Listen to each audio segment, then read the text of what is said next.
if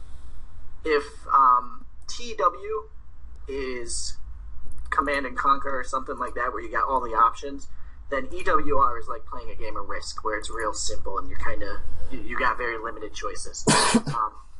It's just kind of a thing where, do you want to kind of have a sandbox quick game, or do you want a lot of options and a lot of detail in your game? Very true, very true. See, I mean, I don't know, not to plug my own channel, but I don't know if you've seen my videos. I know I've seen your videos. You're actually how I learned about the game. Awesome.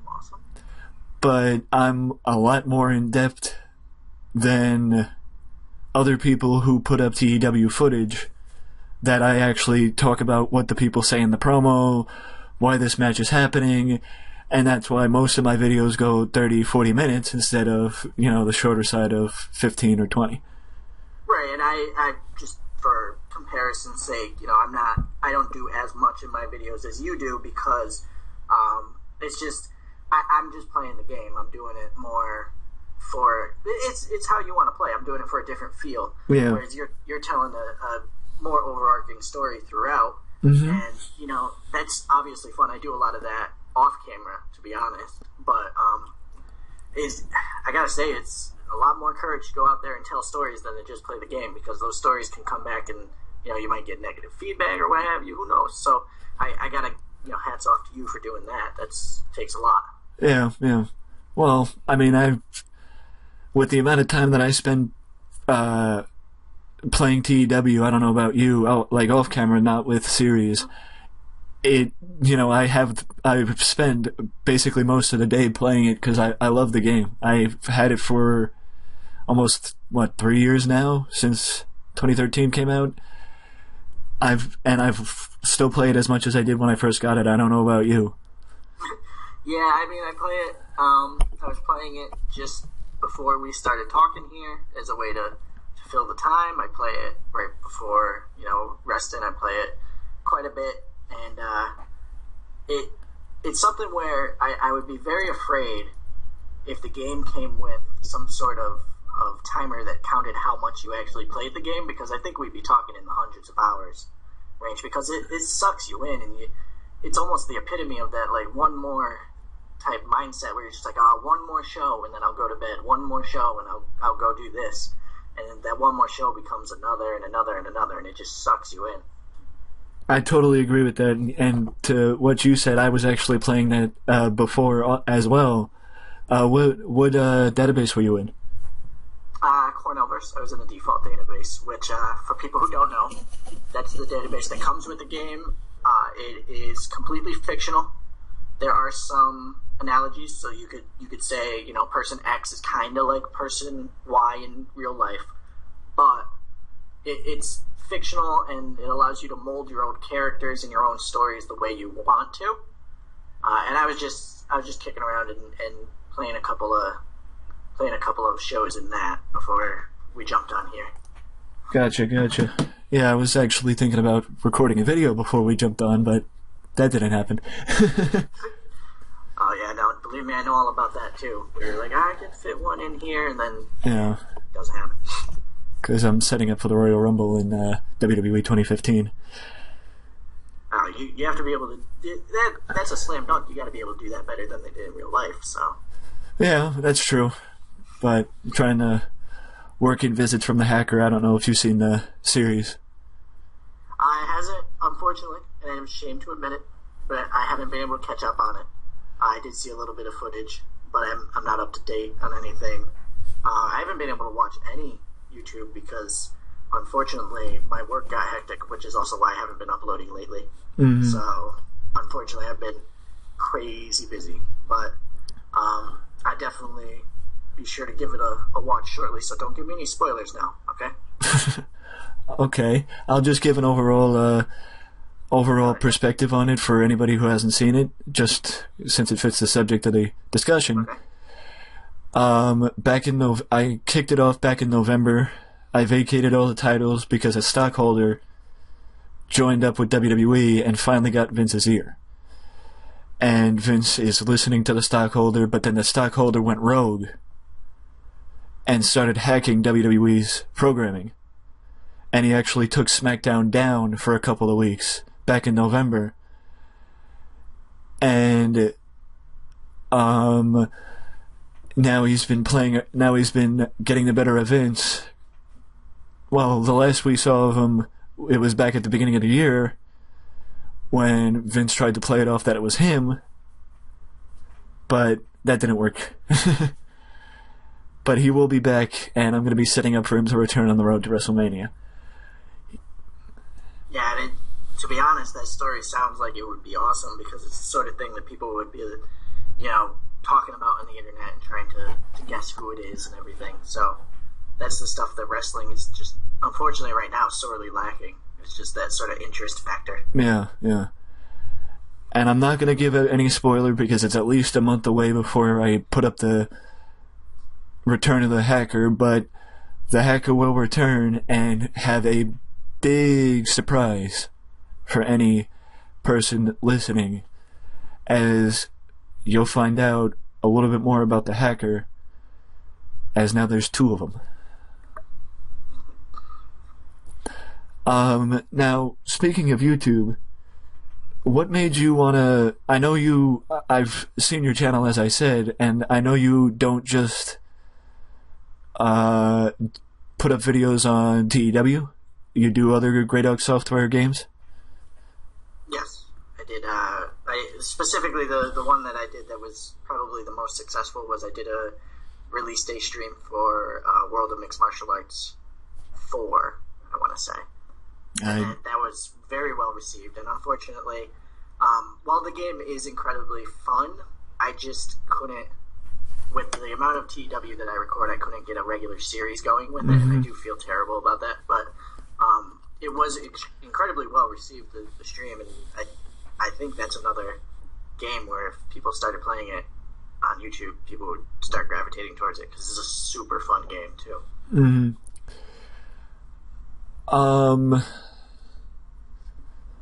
Well, speaking of streaming, how's the output for the streams in terms of TEW? Like, do people come and watch? Yeah, no, and there's the people who come and watch are very they're incredibly engaged. So I've been to streams where there's 24 people and they're just kind of quiet in the chat room, just kind of it's a very chill environment where the 24 people are there, but they're not really engaged, and it's just kind of a guy playing a game with 24 people watching. Whereas if I'm playing TEW and I got 24 people there, everyone's commenting, everyone's fishing for their input to get in. They're trying to get their guy over. And I did have an entire series based on audience participation, and the winners and losers of every match would be picked by the audience. So that, I know people love that because they want to be able to, push this guy, no push this guy, and it worked really well. And that will be coming back for TEW 2016. So, can't wait for that to happen. You heard it here first.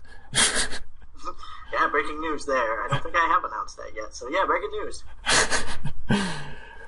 Now, for those who are watching this wondering, because there's always a couple people in videos wondering, how do you record your videos? Yes. So I use XSplit, which is the screen capture software that I use. I use the professional version. I was lucky to get in. I got into it before XSplit was kind of a big deal.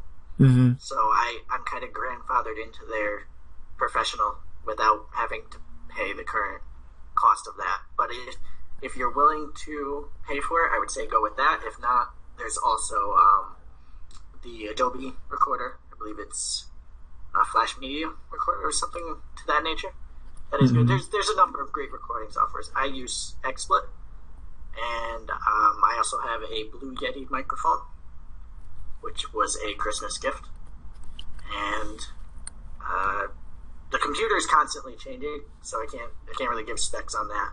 But mostly it's just XSplit and the Blue Yeti, and sometimes Skype if I'm bringing in a guest. Well, I actually did my first Let's Play guest, the first episode, back on Tuesday with Pro Wrestling Nation. Nice, nice.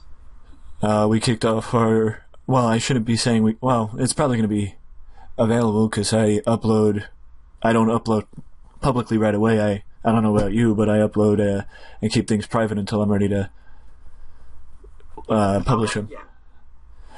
But this should be published before that is. I mean, after that is. So we kicked off our series using the 2004 database. And we're WWE. Nice. Yeah, I love that one. Yep. I don't think I've ever done actual YouTube gaming. Oh, yes, I have one. But I do play it a lot more privately. Yeah.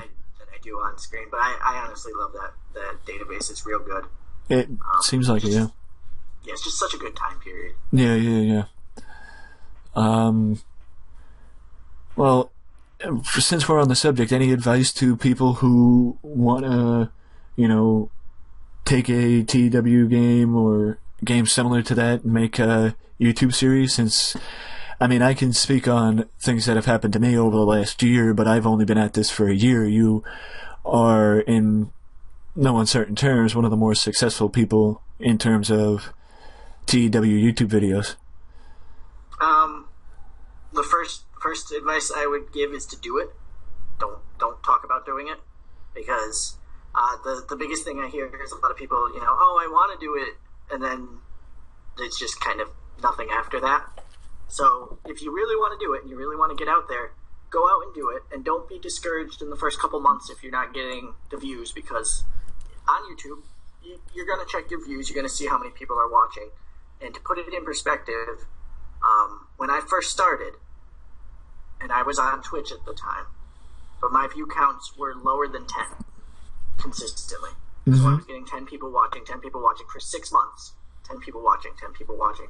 And then it kind of, it hit a spark where it started going up and up and up and up. And if you keep putting out content, you're going to get there too. It's not, I didn't have some magic formula that I, whipped up and made my channel suddenly go from 10 people watching to what I have now. It's just a matter of keep pressing, keep doing it, and do it. Get out there, record, keep recording, and eventually people will like your stuff. I mean, it's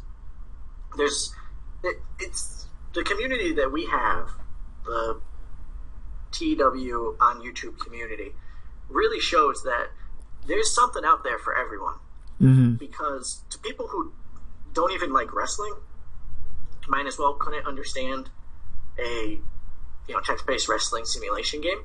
This has to be the most niche of niche things in the world, and yet we can get people to consistently tune in and watch and be passionate about it. Mm-hmm. So to me, it's amazing. So just go out there and be a part of it. Get videos on YouTube.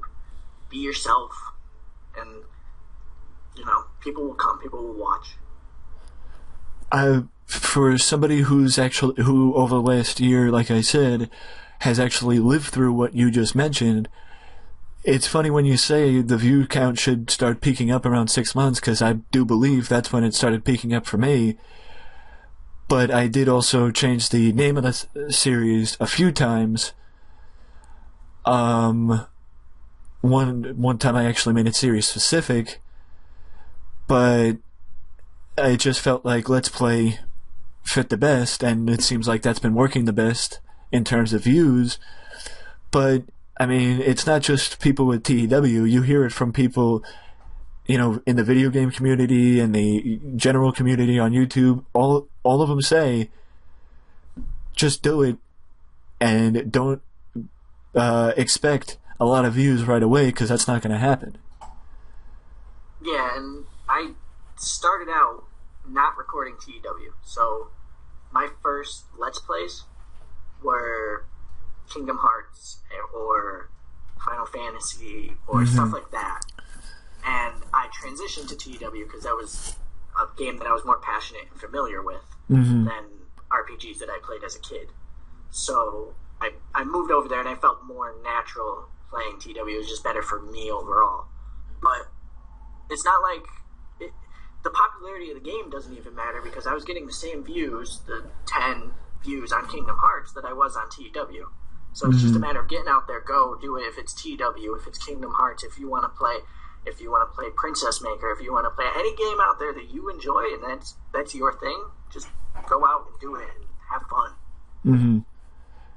Now, speaking from experience of somebody who was very, I guess you could say, uncomfortable, or maybe still uncomfortable, talking behind the mic and just sitting here talking about what's happening, even though 9 out of 10 times, I'll be honest, I don't know if you're right there with me, but 9 out of 10 times when I'm playing the game privately, my mind is going a mile a minute with, the different feuds and all the stuff and where I'm going, how can I get there?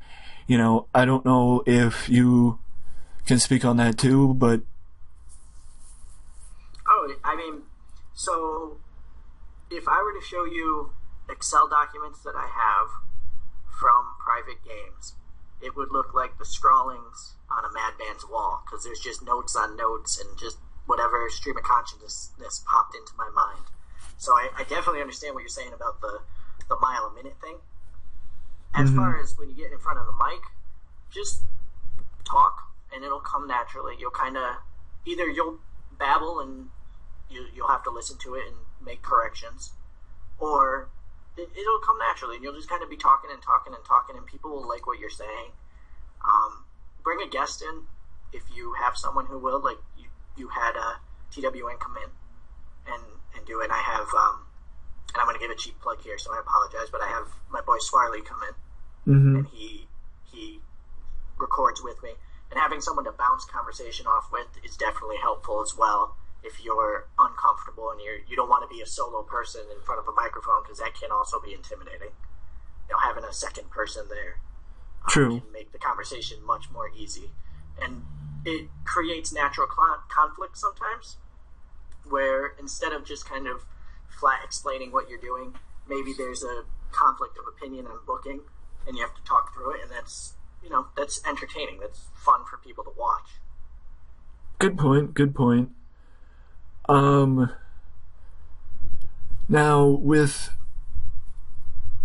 I also, to make one more point about I also think that it could have something to do with the fact that I don't want to make 45, 50-minute videos, and I feel like if I don't talk fast, then I'm not going to be able to fit in everything I want to say in the video. To be honest, I talk fast as well, and it's just because, I was born and raised in New England, and that's just how we are.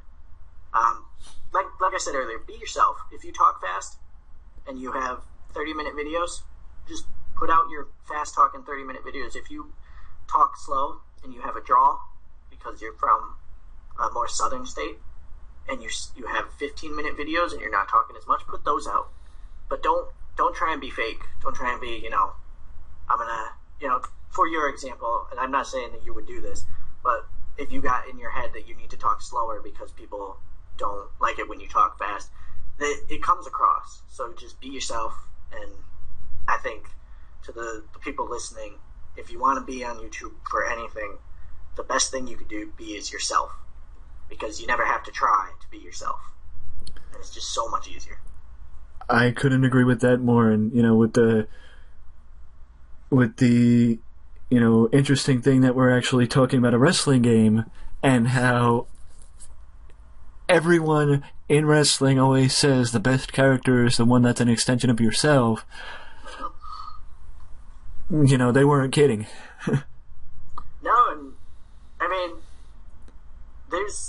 it may seem like there are times when I'm recording where it seems like I'm just super amped or super animated or something like that, or I'm super bummed out about something, but it is just it's not an act, it's not a play, it's just an extension of how, it's maybe how I'm feeling amped up to 11, which is the thing like you said, it's a thing you always hear about wrestling. Just take an aspect of yourself and amp it up to 11. So I think it fits, the shoe fits for this. I couldn't agree more, and that's what wrestling is about.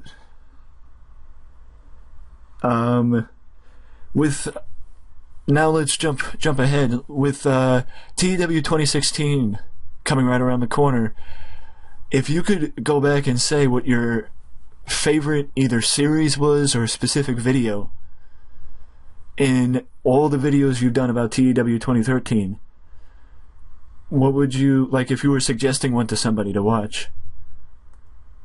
So, I have a few favorites. Okay. If I was going to suggest a series to watch, because for pure entertainment value, like you sit down, watch this, and you're probably going to have the most fun, it would be the WWF series that I do with Swarley, because that gets the most insane. We have the craziest gimmicks in that series. We do the most outlandish things. So I think in terms of a fun factor, that's where I kind of let my brain... I turn off all the restrictions that I normally have on my brain of what you should be doing in a wrestling company. I click it off, and I just let it go. Stream of consciousness. What's going to happen here? Okay, Bam Bam Bigelow is attacking this guy. Why is he attacking him? Because he wants to light him on fire. He loves fire. Go. And it's more, ridiculous. In terms of, I want you to learn what the game is about, I would say the TNA series is probably your best bet. It is a solo series that I did, and it's one where most of the things that are important to the game happen. So I've lost people that maybe I shouldn't have lost because I made mistakes. I picked up big people and had to incorporate them into storylines. I changed storylines halfway through. So these are all things that, are instrumental to booking and in turn instrumental to the game itself. So that's what I would recommend if you want to learn about the game and maybe not have the wild ride that you would with the WWF game.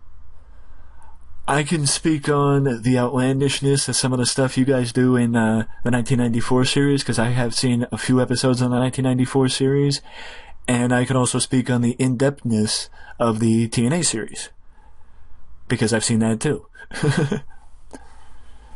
And I think TNA was the one I started where I had in my mind, okay, let's record this as if someone who has never seen TEW before was watching. And I didn't used to do that as much. And I know I lost that viewpoint as the series got older, because generally you're not going to start a series on episode 40, 45, 50 if, if you haven't watched everything before that. Although, some people do, and I'm not holding anything against them. But in the earlier episodes, I think I was very focused on trying to make the game accessible to people and show that it's not as intimidating as that first look at the screen would say that it is. It's really just, okay, go here, do this, and then book. And it's not as hard as you think. Mm-hmm. I can I can attest to that as well with a similar mentality, but my mentality is more with having a long-term plan, which is what I had with the WWE 2015 series, because in all honesty, and people listening or watching may not be able to comprehend how I can think so far ahead, but I basically started in 2014 and have plans already booked out to WrestleMania 32 in my mind.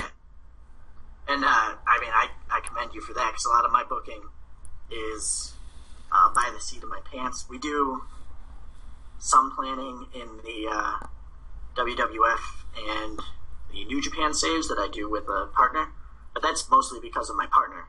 I'm more of I'm an adaptive booker. I book based on what people are doing for me that month. Mm-hmm. So for long-term planning is not really something that I do. So for you to do that and have it booked out, 2 years in advance, 1 year, 2 year, 3 years, what have you, that's definitely a different way of playing the game and an awesome thing to be able to showcase as well. And that's why it's great that we have so many different people playing TEW online, is because all these different play styles are showcased. Whereas, something that I don't do, and I freely admit that I don't do, is something that you might be able to do.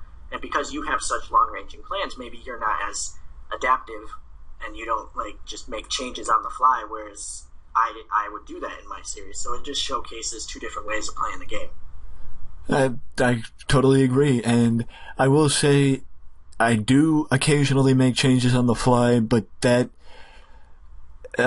causes even a bigger issue, because I will say the only plans in terms of the WWE series that I have planned out to WrestleMania 32 is the plans for the hacker. That's it.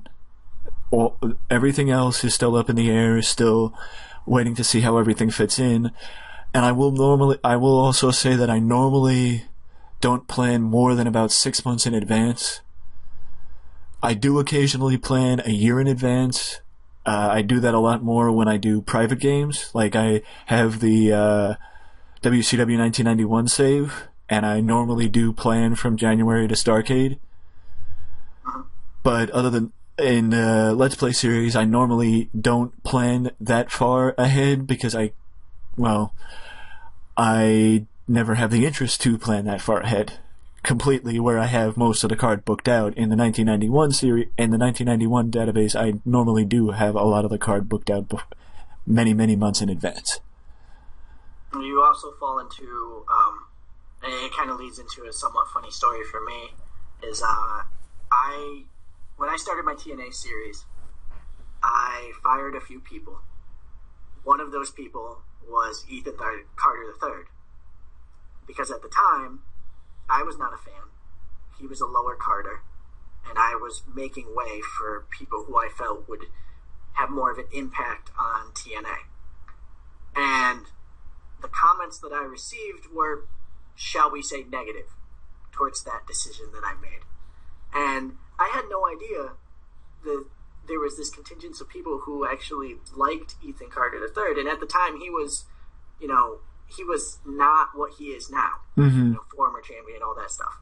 He was just jobber, or undefeated streak, but lower Carter, Ethan Carter III. Mm-hmm. And, I almost wish that I had not made that rash decision and sort of, let things play out a little bit more and seen how the crowd reacted to certain people, the crowd being the comment section.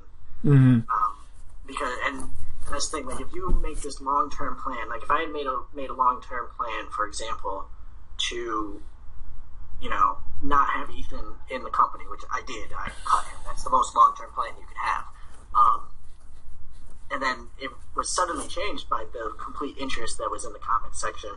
I made the decision not to go back and rehire him because I was doing other things with other people and I couldn't fit him into any storylines. Mm-hmm. But I did have to seriously look and consider and be like, well, maybe I should change things because of that. And that's, that's what makes putting a game on YouTube so much different than playing a personal game, is that you're getting that instant feedback of people telling you things. Mm-hmm. Well, in all honesty, that is also why I make a lot of the behind-the-scenes decisions behind the camera and not on screen, to stop people from saying, don't let him go, don't let him go, don't let him go. But also, in all honesty, I don't really make that many... I don't really give out many releases to people, because... To start with TEW, I actually did a booking series where I would go back in time and book certain companies and see if I could do it better than they did, sort of like Adam from WhatCulture.com does, or the Kayfabe Commentaries Guest Booker series. Yeah, and that's it's something that I've thought of doing as well, because TEW is near perfect for that sort of thing. Mm-hmm. So, it's certainly something that has a lot of merit to it. Mm-hmm. And, yeah, I can see where you wouldn't want to make those decisions on camera, especially if you're doing more of a hypothetical booking situation. You wouldn't want that to impact your Starrcade card for 99 or what have you. Yeah. True. But I will say, and I don't know if you would agree, in terms of the first episode or before the first episode of recording, you look around the roster and you see, okay, I can use this guy, I can use this guy. I might be able to use this guy, but not right now. But maybe in a couple months I might be able to use him for something. Do you, like, because, like, you probably assume, pre-booking is my best friend in this game. But not in terms of, like, setting it up and having the matches set, but just in terms of thinking, I might have something for this guy down the line, so I'll keep him around. Do you, like, have that mindset? Or if you, like, with Ethan Carter, is that more so what your mindset is? I'm my own worst enemy sometimes, because I won't do what you just said. If I'm playing intelligently, I will go through and think, okay, I don't have anything for this guy at the moment. But a lot of the times I just go through and I'm like, this guy's not doing anything. He hasn't done anything for a couple months. I'm getting rid of him. And then in a month, I'm like, where's my mid card? Why don't I have a mid card anymore? And I've just fired all of them. So I have to be careful about that. Now, I'm way more careful on camera with that sort of stuff, especially after the Ethan Carter thing. Because now, like, I could just think, okay, I don't really use Bully Ray anymore. And in-game, he's getting older, he's slowing down. I should get rid of him.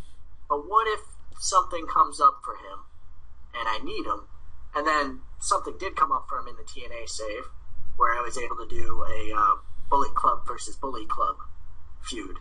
And I was just glad that I didn't get rid of him, even though I was considering, I'm not doing anything with him. I'm just kind of using him to get my upper carders over.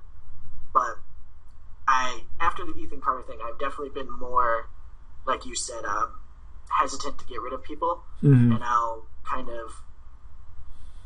I know that these two people are coming together at this point later, but I'm not going to get rid of all the other threads just because I don't have anything for them now. So I've definitely changed after that happened. Well, I guess that's good for a good thing in the long run. Learning from mistakes, right? That's true. Now, a little bit of a story to set up for the next question, to see different play styles. But when I was doing the WCW 1998 series, which is the series that I started before I switched over to the Let's Play title, I pretty much booked on the fly in terms of a Ric Flair storyline where, once again, mystery, intrigue, who attacked Flair, because Flair got attacked at Starrcade by a mystery attacker, and then the mystery attacker, I believe, went another 2 weeks and attacked someone else, attacked Arn. And then he went after Flair again. Then it was finally revealed as Sid. And then no, he attacked either he attacked Benoit or it was revealed as Sid.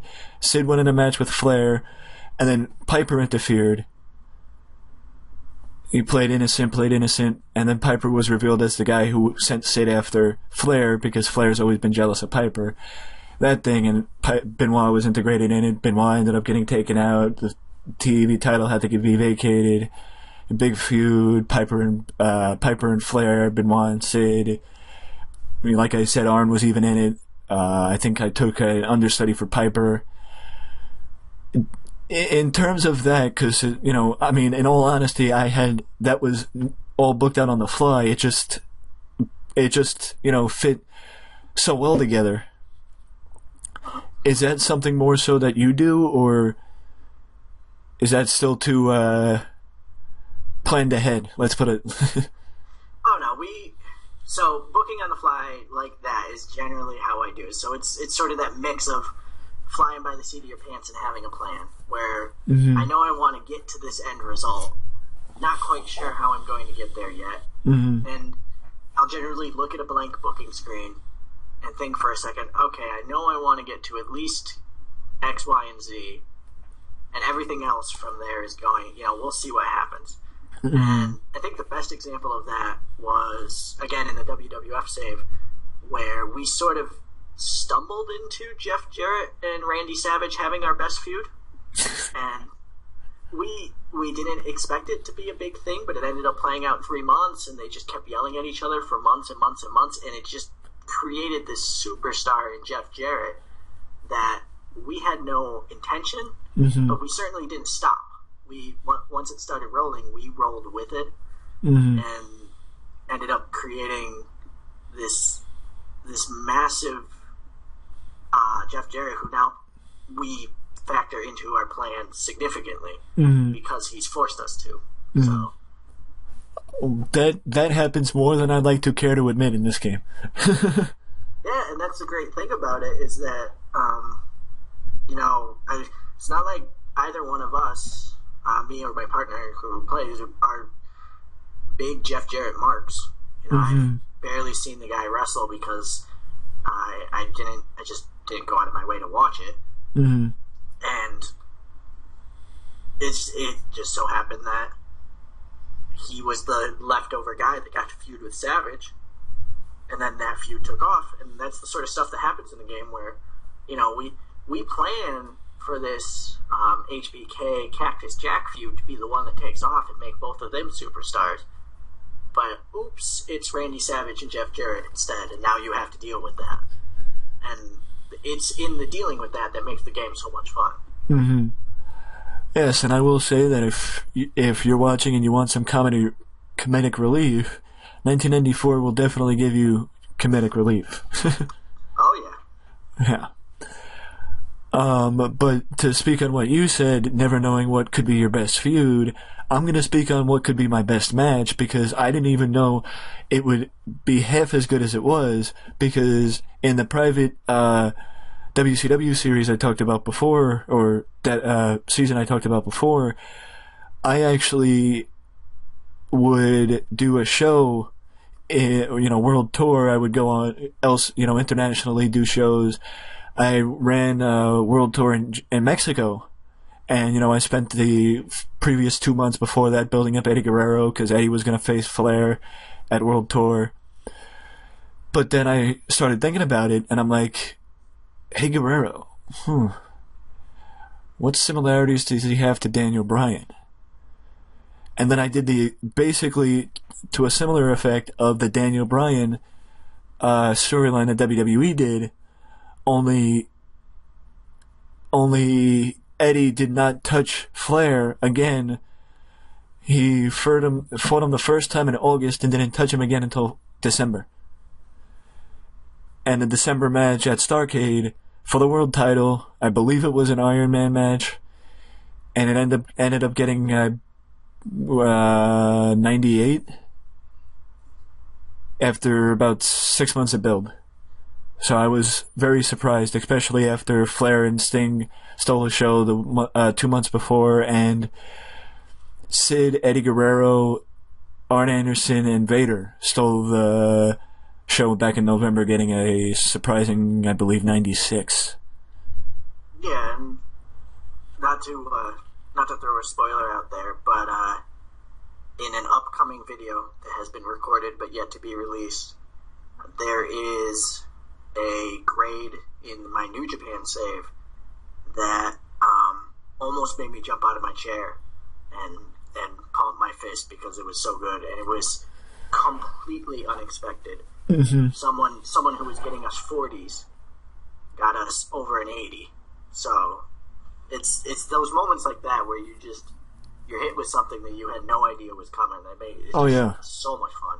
Oh yeah, I will admit that once I saw the 98 for Eddie and Flair, I actually fist bumped, and I was so happy because it was totally unexpected, and it was also 6 months of build to that one match. And Eddie got the world title from Flair, which is also the reason why I don't record the WCW one, even though I enjoy that a lot more than I do the WWE one, because there's a whole lot of randomness going on in 1995 for WCW. Yeah, and I mean sometimes it's fun to live in that randomness, but sometimes you want to put something a little bit more polished on YouTube. I definitely understand that. Yeah. Now to jump to something I don't know if you were expecting to talk about, but what really, well, I don't want to say caught my attention in terms of your YouTube channel, because I was actually a fan before this, but I believe 2015, in January 2015, you started being the middleman for Vince Russo and TEW? Yes, I did about 5 episodes of TEW, of which I think all 5 are finally online.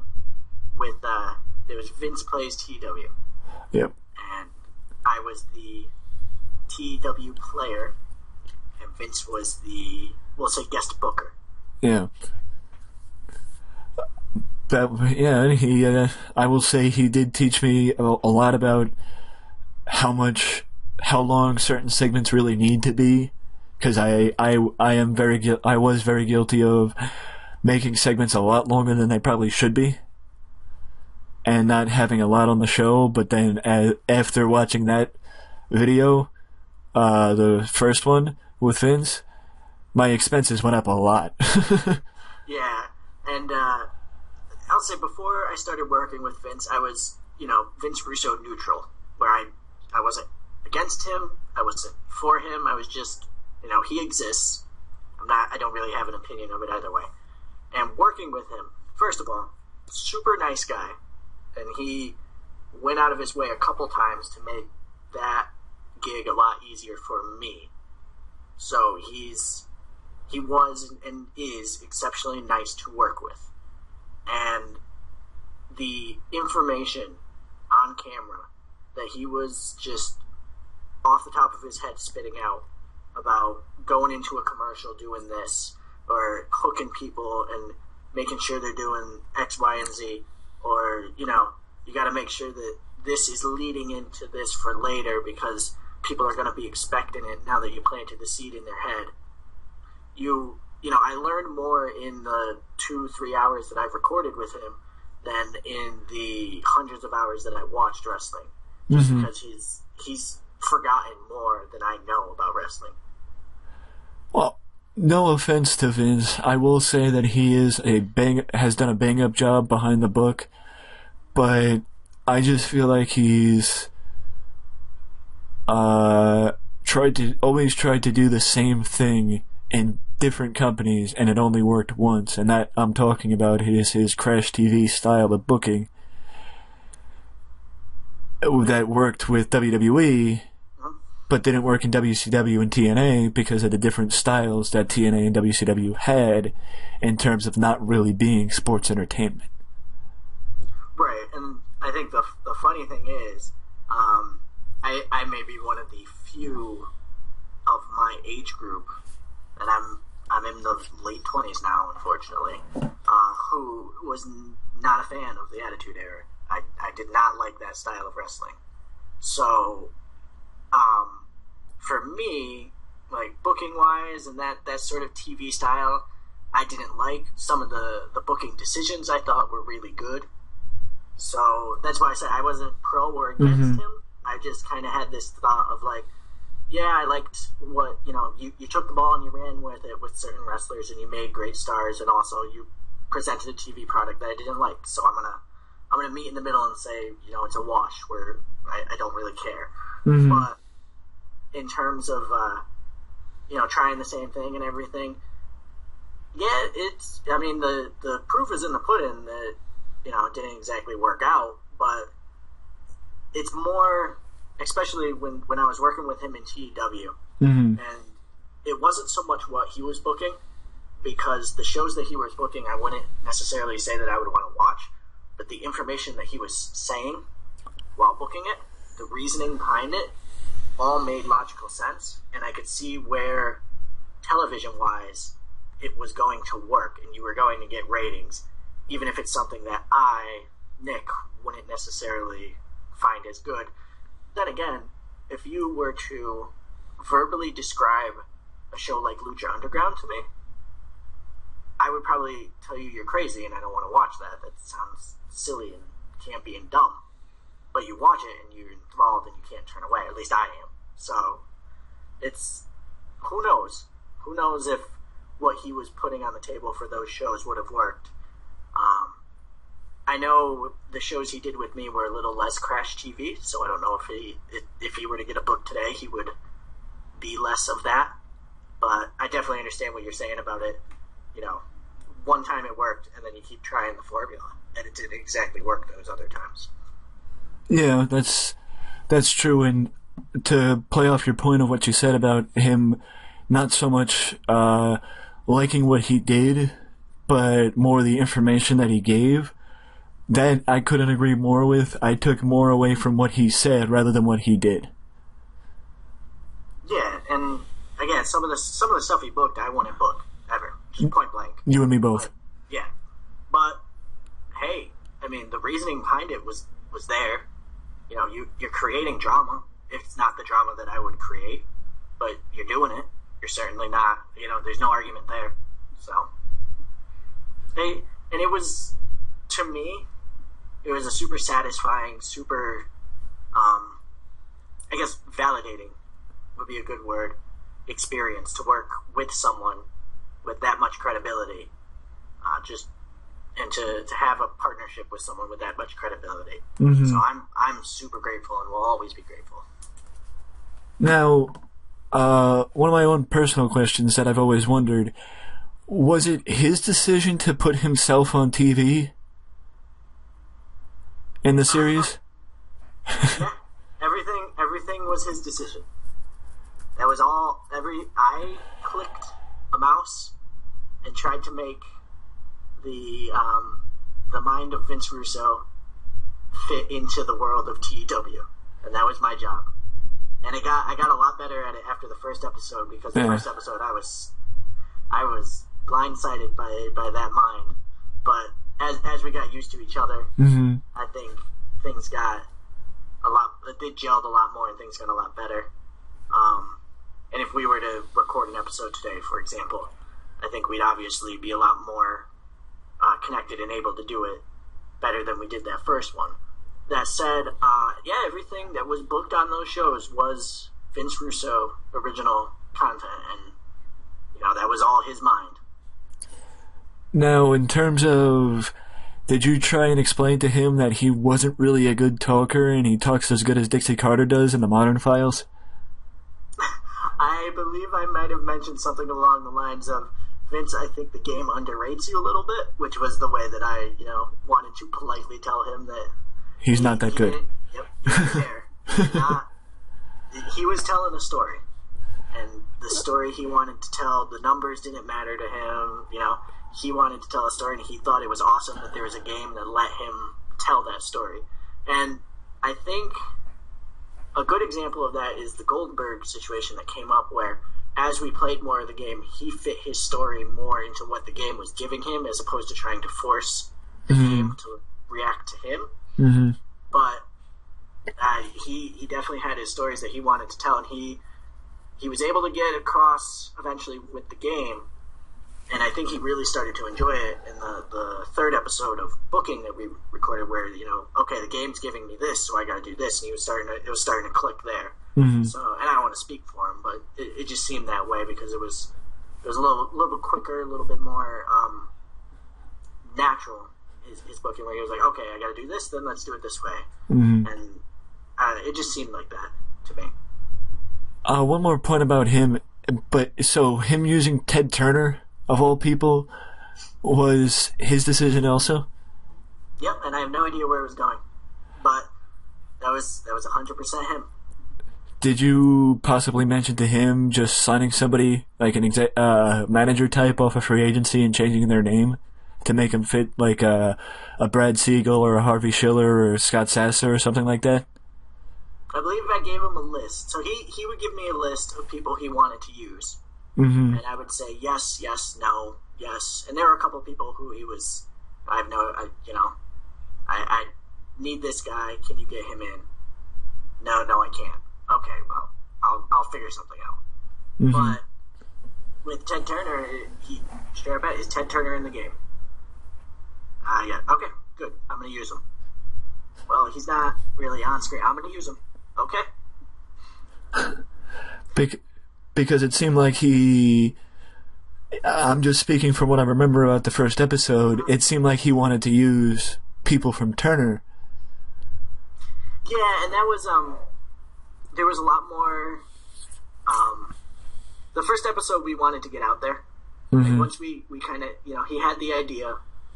I think he worked with New Legacy, who, I want to give big shout outs to, because they were really the ones that started that whole idea with their charity stream that they did. And he really enjoyed doing it with them. And he and I got together, and we started breaking down ideas, and, he was getting really excited about it. And eventually he kept being like, all right, let's do this. And the funny thing is I was actually still under the weather, and I got caught up by how enthusiastic he was, that I was like, yeah, let's do this. And you could hear in the first episode how sick I am still, because I'm sniffling and just trying to keep up and trying to hang on while I'm, on cold medication, and Vince is going a mile a minute. But it's, he was so enthusiastic that maybe we didn't talk about a few things that we would have talked about if, as the series went on, we communicated more before each episode, so that he knew, okay, this person isn't in WCW in this save. And, he would be like, no, they were definitely signed by then. And I'd be like, well, we're now 3 weeks in the future. Did you sign them in those 3 weeks? Oh, okay, yeah. So things like that. Mm-hmm. Mm-hmm. Yeah. Now, in terms of where the series ended, because I know at a certain point he had a falling out with his Pyro and Ballyhoo web administrators, and he left Pyro and Ballyhoo. Were you guys ever able to pick back up the series, or did it get halted after, I believe you said, the 5th episode? I got halted after the 5th episode on my end. I got a 2-month work transfer to another state, and I couldn't record. Mm-hmm. And I didn't put any episodes up on YouTube. And after that, Vince had moved on and was putting everything he had into his new podcast stuff.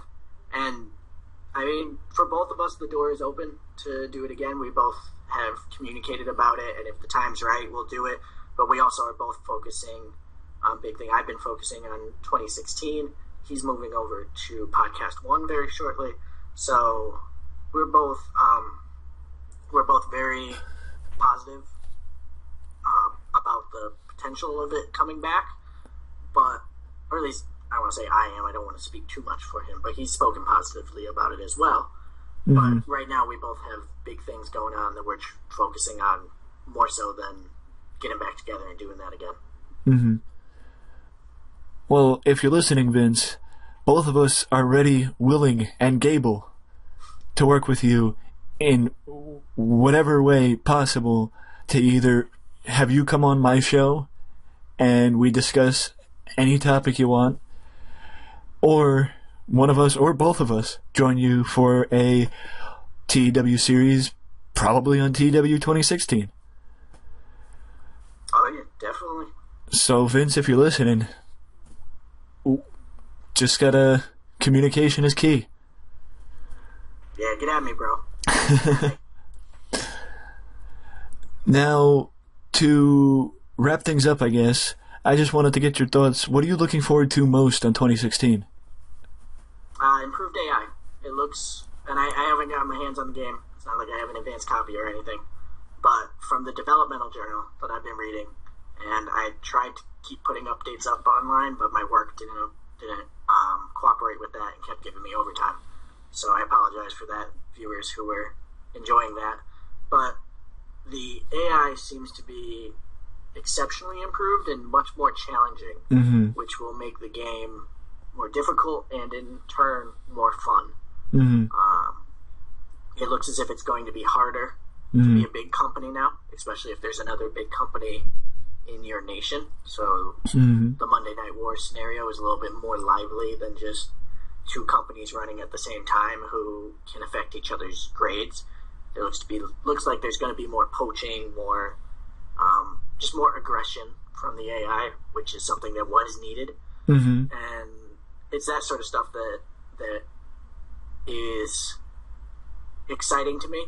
I do want to throw in an asterisk there that there is still one more developmental journal entry to go, and usually Adam saves the best for last. So, with respect to Mr. Island, if that last one is a knock it out of the park type feature, I'm going to say it's that one that I'm most excited for. Just to hedge my bets.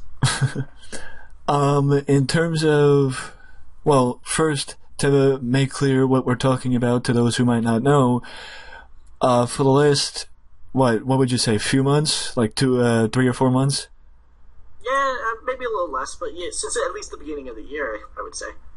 Since at least January, Adam Ryland has been placing updates, I guess you could say, of what will be included in TEW 2016, which will be coming out right around the corner, like I mentioned. And he basically tells us, the players, what's going to be in the game, what he's changed, what he's updated. What I am looking forward to most is actually being able to bring back some controls that we had in EWR. Yeah, and I know a lot of people are very, very pumped about that because it makes the game more accessible to players who don't want to sit in. So we were both joking earlier about playing hours and hours and hours of the game, but sometimes you just want to play a quick, almost like a popcorn break of a game. Yeah. So those EWR settings look like they're going to be absolutely amazing, and I do agree with you. They look fantastic. Yep, I totally agree. And I will say that the reason why I've held off, I don't know if you can speak on this too, but the reason why I held off on bringing in a new Let's Play after ending Let's Play Ring of Honor 2015 is because of TEW 2016.